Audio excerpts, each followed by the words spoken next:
Students, अपन immune system के बारे में पढ़ रहे थे, इम्यूनिटी के बारे में।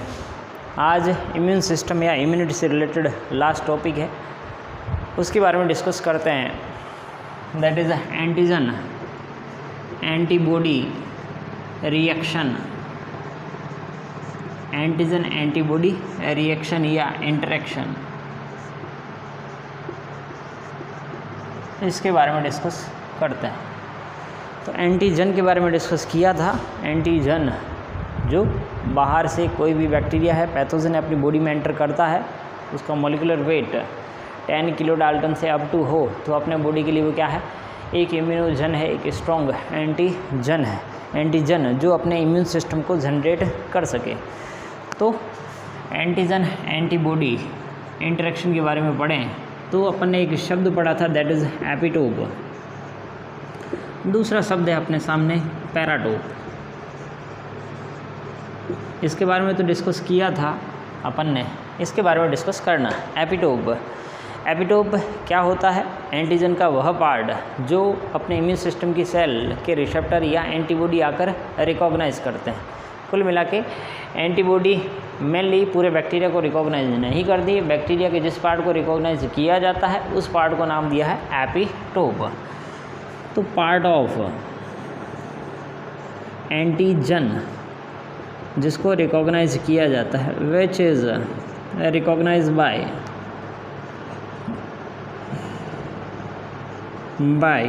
एंटीबॉडी। तो पूरे बैक्टीरिया को रिकॉग्नाइज नहीं करके बैक्टीरिया के पर्टिकुलर पार्ट को रिकॉग्नाइज किया जाता है, वह पार्ट कहलाता है एपिटोप। पैराटोप शब्द रिलेटेड है किससे? एंटीजन से, एंटीबॉडी से। पार्ट ऑफ एंटीबॉडी, तो पैराटोप तो किससे रिलेटेड है? एंटीबॉडी से। मेनली जो पार्ट एपिटोप से इंटरेक्ट करता है उसी को नाम दिया है क्या? पैराटोप एंटीबॉडी का वह पार्ट जो एपिटोप से इंटरेक्ट करता है। Part of antibody which is interact with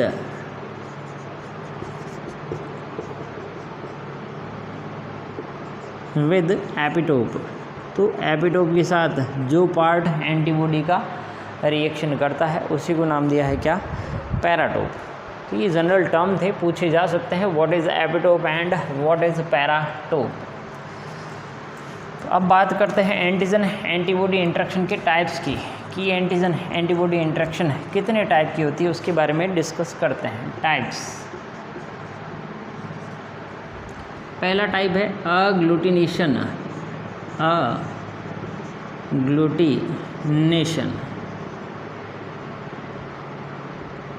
अग्लूटिनेशन जिसको हिंदी में कहा जाता है स्कंदन। अग्लूटिनेशन पहले समझा देते हैं इसको। अग्लूटिनेशन स्कंदन उसी का होगा जो मॉलिक्यूल ब्लड में या वाटर में इनसॉल्युबलाइज हो। यानी अग्लूटिनेशन में जो भी क्लम्प बनता है, एंटीजन एंटीबॉडी इंटरेक्शन के बाद जो भी गुच्छा बनेगा या क्लम्प बनेगा, वो ब्लड में फ्लोट करता रहता है, बैठता नहीं है, सेटल डाउन नहीं होता। उस कंडीशन को क्या कहा जाता है? That is agglutination. तो अग्लूटिनेशन किसका? इनसॉल्युबलाइज मॉलिक्यूल का। इनसॉल्युबलाइज बैक्टीरियल मॉलिक्यूल,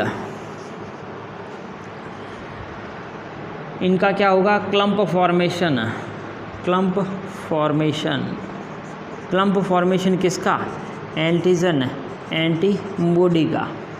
एंटीजन तो क्या है? बैक्टीरियल सेल, और एंटीबॉडी जो अपने ब्लड के अंदर फ्लोट करती रहती है, ह्यूमरल इम्यून सिस्टम का पार्ट होती है। ये क्लम्प फ्रीली फ्लोट करता है कहाँ पे? ब्लड में। फ्रीली फ्लोट या फ्लोटिंग इन ब्लड में तैरता रहता है। तो क्लम्प फॉर्मेशन हुआ। क्लम्प फॉर्मेशन होने के बाद ब्लड में फ्लोटिंग कंडीशन में रहे तो ये कंडीशन कहलाती है अग्लूटिनेशन। उसके बाद सेकंड कंडीशन के बारे में बात करते हैं। इसी से रिलेटेड एक टर्म है, that is a PPT. Second PPT या precipitation.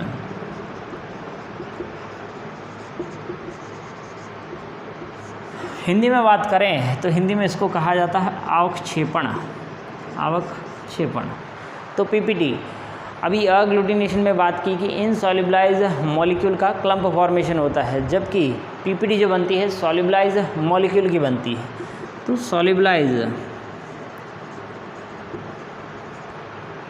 Antigenic molecule, antigenic molecule, इनका डेंस कॉम्प्लेक्स बनता है। डेंस यानी भारी, भारी होने के कारण वो सेटल डाउन हो जाता है। कहाँ पे? ब्लड में। सेटल डाउन इन ब्लड, और लिक्विड पार्ट जो भी अपने बॉडी का है वहाँ पे सेटल डाउन हो जाता है, क्योंकि सॉल्युबलाइज है। सॉल्युबलाइज होने के बाद डेंस कॉम्प्लेक्स बना किसका? एंटीजन, एंटीबॉडी का, जो सेटल डाउन हो जाता है। तो अग्लूटिनेशन और पीपीटी में मेन यही फ़र्क है। वहाँ पर तो फ्लोटिंग कंडीशन होती है एंटीजन एंटीबॉडी कॉम्प्लेक्स की, जबकि यहाँ पे सॉल्युबलाइज होने के कारण सेटल डाउन हो जाता है। थर्ड टाइप पढ़ते हैं, दैट इज लाइसिस। लाइसिस अपघटन। अपघटन किसके थ्रू? फैगोसाइटोटिक सेल के थ्रू। फैगोसाइटोटिक सेल जिन पर एंटीबॉडी के रूप में रिसेप्टर प्रेजेंट होते हैं। यहाँ पर अगर एंटीजन आकर बाइंड होता है, कुछ बैक्टीरिया आकर बाइंड हुआ, तो इसको पूरे के पूरे कॉम्प्लेक्स को भीतर की तरफ ले लिया जाएगा। इस फैगोसाइटोटिक सेल की भीतर की तरफ लेने के बाद कुछ डाइजेस्टिव एंजाइम रिलीज़ करके इसको, इस एंटीजन को डिग्रेड किया जाता है और ये एंटीबॉडी फ्री हो जाती है। तो एंगल्फ इनसाइड वूल कॉम्प्लेक्स, जो भी एंटीजन एंटीबॉडी कॉम्प्लेक्स है उसको इंटरलाइज कर लिया जाता है, एंगल्फ कर लिया जाता है। एंगल्फ करने के बाद इस एंटीबॉडी को तो फ्री कर दिया जाएगा, जबकि जो एंटीजन पार्टिकल है उनको लाइसोसोम में भेजा जाता है for the degradation, for the lysis. ये प्रोसेस कहलाती है क्या? लाइसिस या अपघटन। तो लाइसोसोम में खूब सारे डाइजेस्टिव एंजाइम प्रेजेंट होते हैं जो इस एंटीजेनिक मॉलिक्यूल का डिग्रेडेशन कर देते हैं। तो लाइसिस किसके through? Via phagocytotic cells, phagocytotic cells by engulfing inside and digest antigen molecule in lysosome। उसके बाद लाइसिस के बाद फोर्थ टाइप की antigen antibody reaction, that is opsonization. उसके बारे में बात करते हैं। Fourth is opsonization. Opsonization, opsonization, opsonization में होगा क्या? जो भी एंटीबॉडी किसी बैक्टीरिया के साथ अटैच है, इसका मतलब वो एक मार्कर है, उस बैक्टीरिया की सेल को वहाँ से हटाना है। तो एंटीबॉडी जाकर बाइंड हो जाती है बैक्टीरियल सेल पर या वायरस पर। एंटीबॉडी बाइंड है, इसका मतलब कोई अदर सेल, अदर फैगोसाइटोटिक सेल आएगी और उस मार्कर एंटीजन को वहाँ से एंगल्फ करके उसको डाइजेस्ट करके ब्लड से रिमूव करती है। तो opsonization, antibody bound with bacterial cell as a marker protein for degradation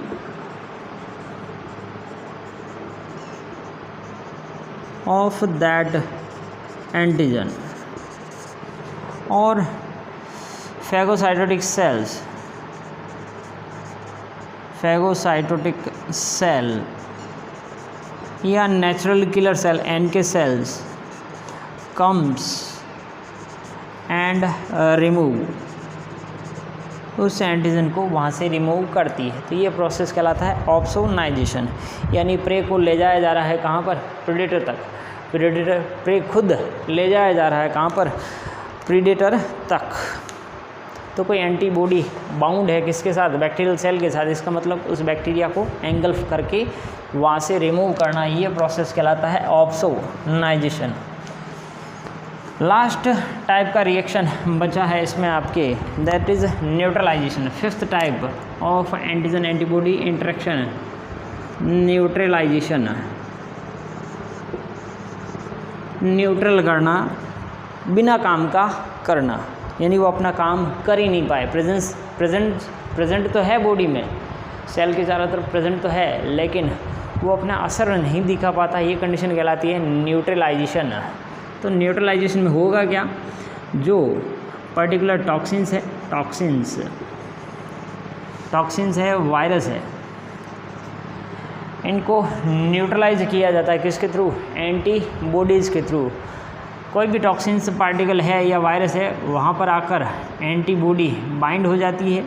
antibody bind होने के बाद ये टॉक्सिन पार्टिकल अपना काम नहीं कर पाता है, सेल पर अफेक्ट नहीं डाल पाता है, तो ये टॉक्सिन्स हो गया और ये एंटीबॉडी आकर बाइंड हो जाती है। एंटीबॉडी आकर बाइंड होने के बाद ये न्यूट्रलाइज हो जाता है। तो प्रेजेंट तो है सेल के चारों तरफ कौन, ये टॉक्सिन, लेकिन अपना असर नहीं दिखा पाता है, उसको न्यूट्रल कंडीशन में लाकर छोड़ दिया जाता है। तो टॉक्सिन्स और वायरस का न्यूट्रलाइजेशन होता है, न्यूट्रलाइजेशन बाय एंटीबॉडीज़। तो ये थे एंटीजन एंटीबॉडी इंटरेक्शन के टाइप्स। तो न्यूट्रलाइजेशन में न्यूट्रल कर दिया जाता है किसको, टॉक्सिन्स जो भी बैक्टीरियल सेल रिलीज़ करती है या वायरस जो भी प्रेजेंट है सेल के चारों तरफ, सेल पर अफेक्ट ना डाल पाए, तो एंटीबॉडीज आकर बाइंड हो जाती है चारों तरफ और उसको वर्क नहीं करने देती है। That condition is known as neutralization. ये था इम्यून सिस्टम से रिलेटेड सारी बातें, ये सारा टॉपिक। इसके बाद अगली क्लास में अपन नया टॉपिक देखेंगे। तब तक आप इसको जो भी इम्यून सिस्टम का यहाँ तक पढ़ा है इसको रिवाइज करें और वीडियो को भी ढंग से वापस देखें और नोट्स तैयार करें। Thank you.